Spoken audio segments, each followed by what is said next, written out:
So dito nga po mga kalingap mga ka-EDSI, happy mot-mot or happy mansari nga po sa tambalang EDSI.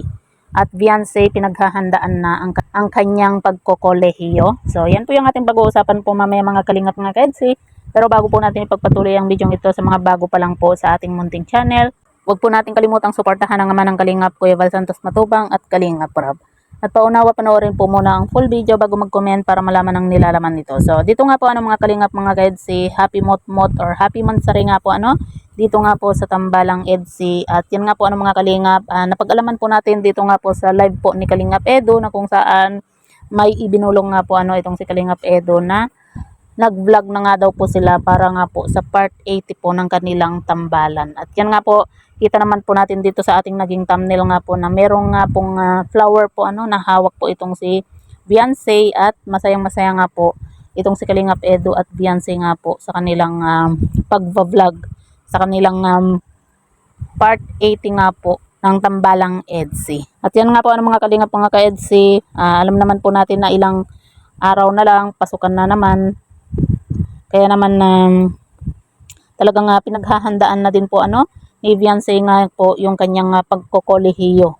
At dahil nga po sa ang kukuning kurso po ni Beyonce ay ang tourism, dito nga po siya papasok sa La Consolation College, Dait, Camarines Norte. At yan nga po mga kalingap mga ka-EDSI, ito na nga po yung umpisa po ng pangarap nga po ni Beyonce na makapagtapos at makuha nga po yung kursong pinapangarap po niya. At syempre, nagpapasalamat po tayo sa tulong po ng Kalingap at maging si Kalingap Edo dahil malaki po yung naging tulong po nila dito nga po kay Beyonce.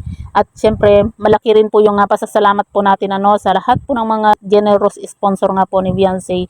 At kita naman po natin kung paano po suportahan po ng mga sponsor po ni Beyonce yung kanyang pag-aaral. Sa pabahay pa lang po, talagang grabe na po mga kalingap, napakalaki po ng naitulong po ng sponsor. Kaya ang laki po ng nabago po sa buhay po ni Beyonce nga po. At yan nga po mga kalingap, ipagpatuloy lang po ni Beyonce nga po yung pagiging mabait na bata, masunurin at wag po siyang magbabago nga po para tuloy-tuloy po yung blessing na natatamo po niya. So yan po mga kalingap mga ka-EDSI, may bulong nga po itong si Kalingap Edo din po. At yan na lang po, at yan po yung aabangan po natin kung kailan nga ba i-upload ni Kalingap Rob yung part 80 po ng yung kanilang tambalan. So yan po mga kalingap, happy mansari nga po sa tambalang EDSI.